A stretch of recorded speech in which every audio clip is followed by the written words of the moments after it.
অ্যাঙ্গেলটা আমি জানি না কেন রাজনীতিবিদরা, রাজনৈতিক দলগুলো নিজেদের ন্যারেটিভ বানাচ্ছে না। এটা কিন্তু আমাদের সবচেয়ে বড় ফিনান্সিয়াল টেররিজমও। ঠিক, কারণ আমাদের যে পরিমাণ টাকা বেরিয়ে যাচ্ছে, দেখো আমি আজকে উড়িষ্যায় গেলাম, গুজরাটে গেলাম, আমি ব্যাপক খরচা করলাম, হোটেলে খরচা করলাম, আমি পুণ্যার্থী হিসেবে খরচা করলাম, এটা আমাদের ইকোনমিকে ডেভেলপ করছে। বাইরে থেকে এসে আমাদের রেমিটেন্সও না, এটা তো রেমিটেন্স মানি নয় যে কেউ অফিসিয়ালি এসে আমেরিকান কোম্পানি এসে এখানে ব্যবসা করছে বা টাকা নিয়ে যাচ্ছে, এরকম তো নয়, তাতেও একটা ট্যাক্স থাকে। এটা ট্যাক্স ফ্রি ইনকাম, এরা করে বেরিয়ে যাচ্ছে। বাংলাদেশের ইকোনমি ডেভেলপ করছে, গুরুত্বপূর্ণ হচ্ছে ট্যাক্স ফ্রি। একদম, মানে এই যে আরে দাদা, এই যে ডলারে যে বিভিন্ন কন্টেন্ট ক্রিয়েটার হোক, বিভিন্ন আইটি ফার্ম হোক, তারা ডলারে টাকাটা পায়, তাদের একটা ট্যাক্স দিতে হয়, রেমিটেন্স মানি। বলছি এই যে রাজমিস্ত্রির কাজ, রাজমিস্ত্রিতে যে খালি এটা সিমেন্টে নিয়ে যায়, মিস্ত্রি তো 700 টাকা, সংগঠিত 700 থেকে 1000 টাকা মিস্ত্রি, যে মিস্ত্রি সে 700 থেকে 1000 টাকা নেয়। যে কেবলমাত্র ইটটা দিয়ে দেবে, যে কেবলমাত্র মাখিয়ে দেবে, মানে চুন বালি মাখাবে, চুন না সেই সিমেন্টের বালি মাখাবে, এরা কিন্তু প্রত্যেকে 400 টাকা করে পায়। 400 টাকা মানে 30 দিনে হচ্ছে 12,000 টাকা। যদি 700 টাকা হয়ে যায় 21,000 টাকা, যদি 1000 টাকা হয়ে যায় তাহলে কত হচ্ছে? 30,000 টাকা।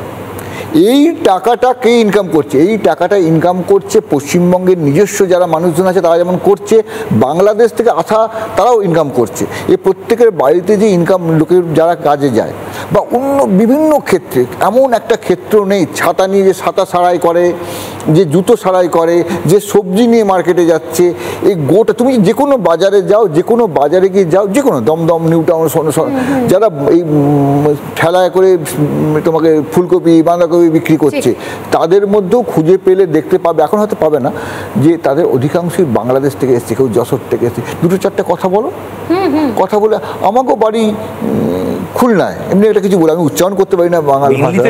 এই সেক্টরে এসেছিল সাতক্ষীরা থেকে বেশিরভাগ।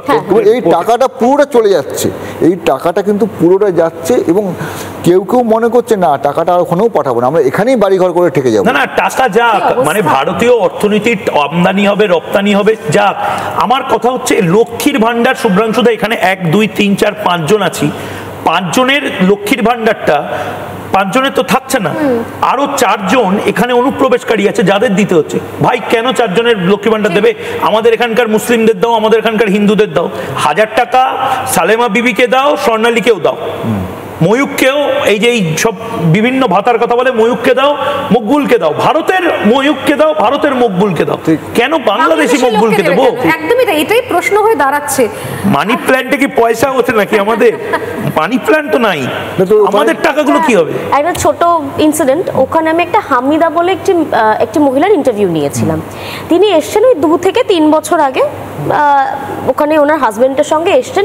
তো দুর্গানগরে, বিরাটি দুর্গানগর, ওইসব জায়গায় উনি পরিচারিকার কাজ করতেন। তো এখন উনি চলে যাচ্ছেন। তো ওনার কাছ থেকে জানতে পারলাম এই হামিদা বিবি নামের মতো আরও ওনাদের একটা বস্তি রয়েছে, যেখানে ওনাদের মতো প্রচুর রয়েছে যারা ওই অঞ্চলটাতে কাজ করেন। এবার মজার বিষয় হচ্ছে এই হামিদার পাশাপাশি ওই দুর্গানগর, বিরাটি, মধ্যমগ্রাম এই অঞ্চলে তো সাহানা, হামিদা, যারা ভারতের হামিদা, যারা ভারতের সাহানা, তারাও তো রয়েছে।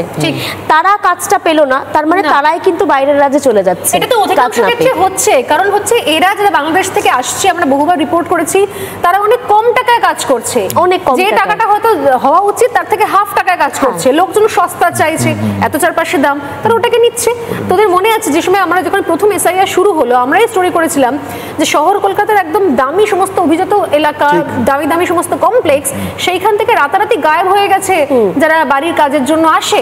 কেউ আসছে না হঠাৎ করে, আমিনার মা ওর তার সবাই ভ্যানিশ, কেউ আসছে না। এবং এটা কিন্তু ডিভ্যালু করা হচ্ছে, মানে একদম সময় শেষ। কিন্তু কিশোরা এটা মানে আমাদের ইকোনমির যে মার্কেট ভ্যালু সেটাকেও ডিভ্যালু করা হচ্ছে। অর্থাৎ ভারতবর্ষের যদি এই কাজগুলো, যেটা স্বর্ণালী বললো অ্যান্সিলারি কাজগুলো, তার তো ধরে নাও 600 টাকা 800 টাকার একটা রেট ছিল।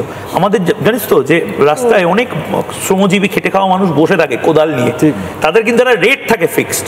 কিন্তু এবার তার পাশেই যদি আরো কিছু লোক, তারা রোহিঙ্গা বসে পড়ে, বলে যে বাবু আমাকে 500 টাকা দিলেই আমি চলে যাবো। ওই পুষ্পাতে মনে আছে যেরকম ভাবে জঙ্গলে নিয়ে যেত, চন্দনের জঙ্গলে, সেখানে বললো চলো আমাকে বেশি টাকায় দিলে নিয়ে যাবো।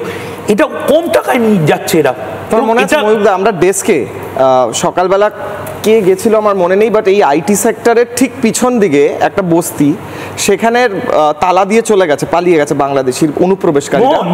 মোহনের রিপোর্ট, এবং মোহন জিজ্ঞেস করছে যে আপনারা, ওরা বলছে এরা পালিয়ে গেছে, বাংলাদেশি অনুপ্রবেশকারী ছিল। তারা বলছে ক্যামেরায়, আর তো চিৎকার হয়তো তাদের, যে আমাদের কাজগুলো এরা করে দেয়, আমাদের কাজগুলো এরা নিয়ে নেয়, আমাদের ভাতের থালা এরা টান মারে। সেটা হচ্ছে ওরা কাজ নিয়ে নিচ্ছে, এত কাজ থাকে লোকের বাড়িতে, বাসন মাজা, ঘর মোছা, ওরাই বেশি করছে এখন কাজগুলো। ওদের অস্তিত্ব অনেক বেশি এখন। কি বলবো, যেটা আমরা 500 টাকায় কাজ করি সেইটা ওরা 200 টাকা 300 টাকায় কাজ করে চলে যাচ্ছে।